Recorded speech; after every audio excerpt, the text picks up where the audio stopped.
Hello everyone, मेरा नाम है रचित पकड़। आज हम पढ़ने वाले क्लास 12 का फिजिक्स का चैप्टर नंबर 1 जिसका नाम है इलेक्ट्रोस्टैटिक्स। हम आज ही कंप्लीट चैप्टर का रिवीजन करेंगे और मैं ट्राई करूंगा इस लेक्चर को क्रिस्प रखने का। विद इन आधे घंटे के अंदर हम ये पूरा का पूरा चैप्टर कंप्लीट कर लेंगे। तो आज हम इलेक्ट्रोस्टैटिक्स का पूरा रिवीजन करेंगे, ठीक है। तो सबसे पहला टॉपिक आपका आता है कूलम्ब्स लॉ। क्या आता है? Coulomb's law. तो कूलम्ब्स लॉ क्या कहता है? मान लीजिए हमारे पास दो चार्जेस है, ये है हमारे पास Q1 चार्ज और ये है हमारे पास Q2 चार्ज। तो Q1 और Q2 एक दूसरे पर एक फोर्स लगाते हैं, इलेक्ट्रोस्टैटिक फोर्स। इस इलेक्ट्रोस्टैटिक फोर्स की वैल्यू क्या होती है? K Q1Q2/r²। आपको ये चीज तो पता ही होगी कि यार पॉजिटिव एंड पॉजिटिव चार्जेस एक दूसरे को क्या करते हैं? रिपेल करते हैं। पॉजिटिव एंड नेगेटिव चार्जेस क्या करते हैं? एक दूसरे को अट्रैक्ट करते हैं। Similarly negative and negative charges क्या करते हैं? एक दूसरे को रिपेल करते हैं। और जो ये रिपल्सिव फोर्स है इसकी वैल्यू क्या है? K Q1Q2/r²। ठीक है। अच्छा, अगर आपसे पूछ लिया जाए K की वैल्यू क्या है? K की वैल्यू है 9 × 10⁹ ठीक है। बाकी आप K की जो यूनिट्स है वो आप कैसे निकालोगे? By dimensional analysis. क्या? By dimensional analysis. सर ये क्या होता है? मान लीजिए आपका लिखा है force is equal to K Q1Q2/r²। आपको पता है फोर्स क्या होता है? M/L/T-2। ठीक है। K की आपको यूनिट निकालनी है। Q क्या होता है? Q आपको पता है Q/T होता है हमारे पास करंट, यानी एम्पियर I। तो आप क्या Q को कह सकते हो? Ampere into time. क्या ये Q की डायमेंशन हो गई? तो यहाँ पे Q1 Q2 को अगर हम देखें तो क्या ये a²T² हो गया, है ना, अपॉन R क्या होगा? L का स्क्वायर। तो ऐसे करके आप K की क्या निकाल सकते हो? डायमेंशंस निकाल सकते हो। ठीक है। तो ये आपका पहला टॉपिक हो गया कूलम्ब्स लॉ। आपका नेक्स्ट टॉपिक आता है Q is equal to any formula. अच्छा सर, ये Q क्या होता है, ये N क्या होता है, E क्या होता है? Q is a charge on any body. और अगर आपको किसी भी बॉडी में चार्ज निकालना है तो आपको ये तीन चीजें, ये आपको दो चीजें पता होनी चाहिए। पहली है N, दूसरी बात है E। E क्या होता है? Charge on electron. तो मान लीजिए एक हमारे पास क्या है? बॉडी है। एक हमारे पास बॉडी है और इसमें मान लीजिए मेरे पास है 10 इलेक्ट्रॉन। इसमें क्या है? 10 इलेक्ट्रॉन है। मेरे को पता है एक इलेक्ट्रॉन का चार्ज कितना है? एक इलेक्ट्रॉन का चार्ज है -1.6 × 10⁻⁹। तो हमारे पास 10 इलेक्ट्रॉन का चार्ज कितना होगा? 10 इलेक्ट्रॉन का चार्ज होगा हमारे पास -1.6 × 10⁻18। तो हमने ये क्या निकाला? 10 इलेक्ट्रॉन पर चार्ज, यानी हमने निकाल लिया Q। तो Q का फॉर्मूला क्या हुआ? Q is equal to N × E। तो अगर आपको पता लग जाए किसी भी बॉडी में कितने नंबर ऑफ इलेक्ट्रॉन्स है तो आप क्या करोगे? उन नंबर ऑफ इलेक्ट्रॉन्स को चार्ज ऑफ इलेक्ट्रॉन से मल्टीप्लाई करोगे और आपको चार्ज पता लग जाएगा। तो वी हैव यहाँ पे दो क्वेश्चन है हमारे पास, ठीक है। पहला क्वेश्चन है, आपको एक इक्विलैटरल ट्रायंगल गिवन है। आपको एक इक्विलैटरल ट्रायंगल गिवन है जिसकी लेंथ L है, ठीक है, और हर एक पॉइंट पर Q चार्ज रखा है। सिमिलरली सेकंड क्वेश्चन में क्या है? एक स्क्वायर गिवन है आपको। स्क्वायर में आपके पास चार चार्जेस है, Q Q Q Q, सबका चार्ज क्या है? Q है। आपको करना है C पॉइंट पर, दोनों के C पॉइंट पर आपको क्या निकालना है? Net electrostatic force. Net electrostatic force. तो अब इसको हम सॉल्व कैसे करेंगे? अब हम इसको सॉल्व कैसे करेंगे? तो इसका सॉल्यूशन बहुत बड़ा सिंपल सा है। इसका सॉल्यूशन क्या है? सबसे पहले फिगर बनाओ, ठीक है। ये हमारे पास है फर्स्ट क्वेश्चन का सॉल्यूशन। तो ये हमारे पास क्या है? Equilateral triangle. क्या है हमारे पास? इक्विलैटरल ट्रायंगल, ठीक है। हर एक पॉइंट पर चार्ज क्या है? Q है। हमारे पास ये पॉइंट है सबसे ऊपर वाला A, ये है B, ये है C। आपको C पॉइंट पर क्या निकालना है? नेट इलेक्ट्रोस्टैटिक फोर्स निकालना है। तो आपको इस सिंपल सी बात समझ में आ रही है कि क्या होगा?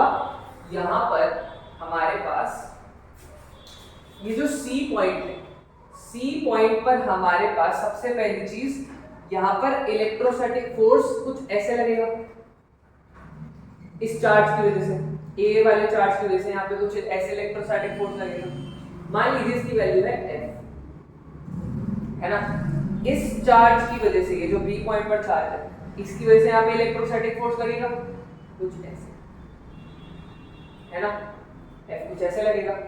क्या इन दोनों के बीच का एंगल 60 डिग्री है कि नहीं?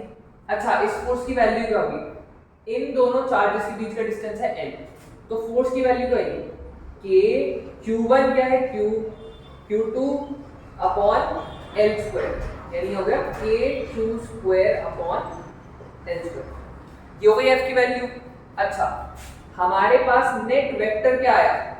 हमारे पास नेट वेक्टर क्या है? कुछ ऐसा दिख रहा है हमारे पास नेट वेक्टर, कुछ ऐसा दिख रहा है क्या? नेट वेक्टर कुछ ऐसे है, यहां पर F, यहां पर F, सॉरी थोड़ा गलत हो गया, यहां पर F और यहां पर F, ये एंगल 60 डिग्री।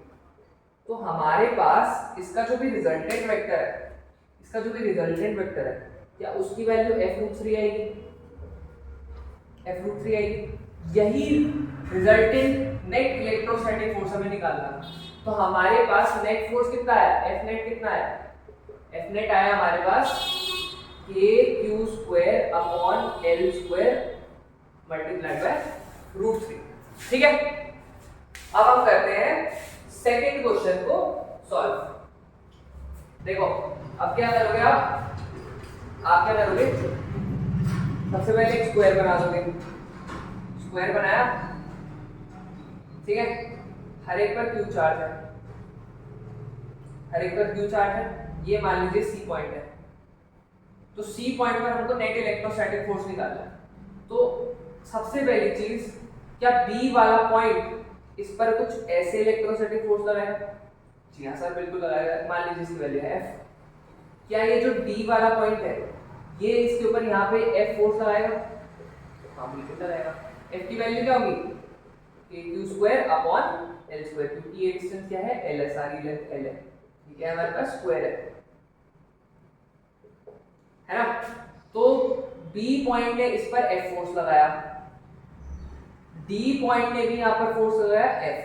अच्छा, A और A वाला पॉइंट जो है वो भी तो C पॉइंट पर एक C वाले चार्ज पर एक फोर्स लगाया। अच्छा, ये जो लेंथ है ये क्या होगी? अगर हम कंसीडर करें ये वाला ट्रायंगल, अगर हम कंसीडर करें ये वाला ट्रायंगल, ये ध्यान से देखो, जो रेड से मार्क कर रहा हूँ, ये वाला ट्रायंगल अगर हम कंसीडर करें तो ये लेंथ क्या है? L है। ये लेंथ क्या है? L। तो क्या बाय पाइथागोरस थ्योरम ये लेंथ क्या L√2 होगी? जी हाँ सर, बिल्कुल होगी। कैसे होगी? ये मान लीजिए हमारे पास, हमें ये लेंथ निकालनी है, तो ये लेंथ कितनी होगी? √L का स्क्वायर प्लस L का स्क्वायर। तो ये क्या हमारे पास L√2 आ गई, है ना, ये आ गई।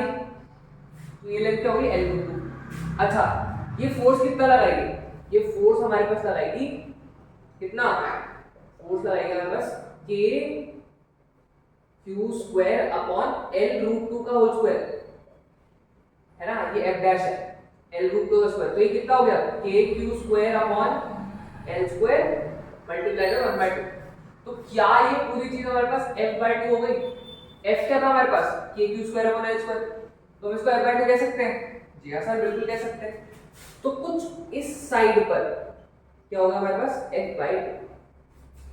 If we see the net resultant of all the forces, तो हमारे पास एक F यहाँ पे है, एक F यहाँ पे है, और एक F अपॉन 2 हमारे पास यहाँ पे है। अच्छा, F और F दोनों 90 डिग्री पे है, तो इनका एक सेंटर पे रिजल्टेंट आएगा जो कि होगा हमारे पास कितना? F√2। सिमिलरली हमारे पास एक F/2 भी है। तो हमारे पास नेट फोर्स तो यही आ गया, इन दोनों का समीशन। तो हमारे पास यहां पर नेट फोर्स का आंसर कितना आया? नेट फोर्स का आंसर कितना है? F/2 plus F√2। समझ गए? ये है सेकंड क्वेश्चन का सॉल्यूशन। तो हमने दोनों के दोनों क्वेश्चंस को कंप्लीट कर लिया है, एक फर्स्ट क्वेश्चन को और एक सेकंड क्वेश्चन। ये करते हैं थर्ड और फोर्थ क्वेश्चन। तो थर्ड क्वेश्चन क्या कह रहा है कि यार आपके पास ए पॉइंट पर 4q चार्ज है, बी पॉइंट में ऐसे ऐसे चार्ज गिवन है, आपको +q चार्ज पर नेट फोर्स निकालना है। सेकंड क्वेश्चन में क्या करना है आपको जो O पॉइंट पर -q चार्ज है ना, ये वाला चार्ज, इस पर आपको नेट फोर्स निकालना है, -q चार्ज है, ठीक है। तो सबसे पहले हम करते हैं कौन सा क्वेश्चन, थर्ड क्वेश्चन। तो थर्ड क्वेश्चन कैसे करेंगे, 4q 6q 3q और यहाँ पे q, हमें इस पॉइंट पर, इस चार्ज पर हमको क्या निकालना है, नेट फोर्स निकालना है। क्या निकालना है, नेट फोर्स। तो सबसे पहली चीज क्या होगी हमारे पास, मान लीजिए f की वैल्यू हमारे पास क्या, f की वैल्यू है kq²/L, ये सारी लेंथ L है, ठीक है। तो क्या मैं कह सकता हूं कि जो 4q वाला चार्ज है ये q पर 4f का फोर्स लगाएगा, है ना, और ये 3q वाला चार्ज कितने का फोर्स लगाएगा, 3f का, है ना। ये डिस्टेंस क्या हमने निकाली थी, ये थी हमारे पास L√2, ठीक है। तो इन दोनों पॉइंट के बीच में ये जो हमारे पास A B C D point है ना, तो BD जो पॉइंट है, BD पॉइंट के बीच का डिस्टेंस है L√2। इन दोनों के बीच का नेट इलेक्ट्रोस्टैटिक फोर्स कहीं यहाँ पे आएगा, इसकी वैल्यू क्या होगी, तो मान लीजिए ये इलेक्ट्रोस्टैटिक फोर्स है F', तो F' की वैल्यू वही k6q अपॉन कितना, L√2 का स्क्वायर, L√2 का स्क्वायर। तो ये कितना है, ये हमारे पास F' आया हमारे पास 6kq² अपॉन L²/2। तो ये पूरी चीज क्या आ गई, 3 आ गई है। क्या मैं इसको 3f कह सकता हूँ, F' को 3f। तो ये वैल्यू क्या आई हमारे पास, 3f आ गई। अब मैं नेट इसको अगर अच्छे से ऑब्जर्व करूँ, जो हमारे पास रिजल्टेंट आ रहे हैं, तो हमारे पास 3f कहीं यहाँ पे आ रहा है, 4f कहीं यहाँ पे आ रहा है, और एक और 3f इन मिडिल यहाँ पे आ रहा है। अच्छा, अब आपको इसको सॉल्व कैसे करना है, आपको निकालना है नेट इलेक्ट्रोस्टैटिक फोर्स। आपको ये चीज पता होगी कि यार 3f और 4f ये दोनों अलग अलग मैग्नीट्यूड के वेक्टर्स हैं, समझ रहे हो ना, 3f और 4f अलग अलग मैग्नीट्यूड के वेक्टर्स हैं। अच्छा, जब भी अलग अलग मैग्नीट्यूड के वेक्टर्स होंगे तो उनका रिजल्टेंट जो है ना, बड़े वाले मैग्नीट्यूड के पास आएगा। चलो वापस रिपीट करो, समझ में नहीं आया।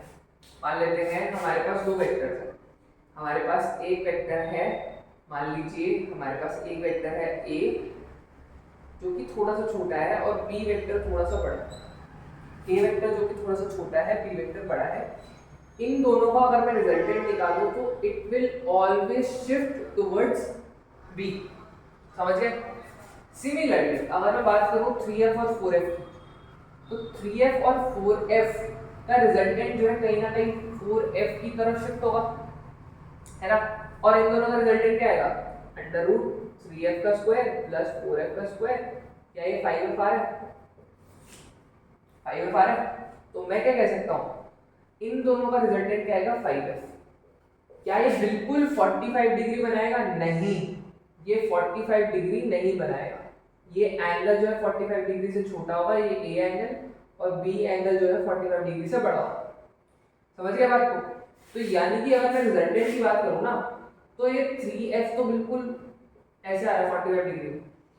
इन दोनों वेक्टर्स का जो रिजल्टेंट है वो कुछ ऐसे आ रहा है, वो कुछ ऐसे आ रहा है, ऐसे आगे की तरफ जा रहा है। इसकी वैल्यू क्या है, 5f, और इसकी वैल्यू 3f।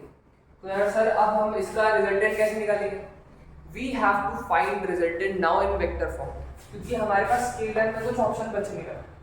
अब हम क्या करेंगे, ये जो 3f है, क्या ये हमारे पास 45 डिग्री पे है, ये भी 45 डिग्री पे है ना। तो 3f 45 डिग्री का होगा, तो हमारे पास कुछ ऐसा वेक्टर नहीं बना यहाँ पे, इसका आ गया 3f/√2 और इसका भी 3f/√2 आ गया, है ना। और पहले से जो वेक्टर थे, वेक्टर क्या थे हमारे पास, 3f था और यहाँ पे क्या था, 4f था। तो अब हम ऐड करके निकाल सकते हैं। तो हमारा नेट फोर्स क्या आएगा, हमारे पास जो नेट फोर्स है ना, हमारे पास जो नेट फोर्स है, मैं यहाँ लिख रहा हूँ नेट फोर्स, हमारे पास जो नेट फोर्स है उसकी वैल्यू क्या है, -3f plus 3f/√2 i cap plus -4f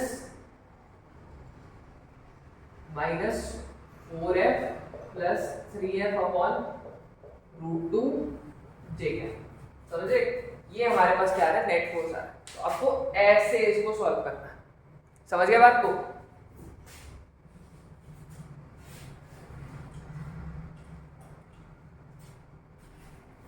एक बार स्क्रीनशॉट ले लो।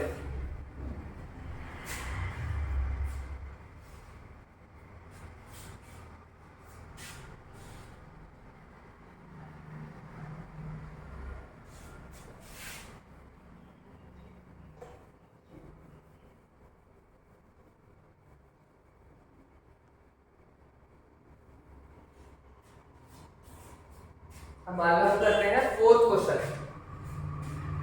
तो फोर्थ क्वेश्चन क्या है,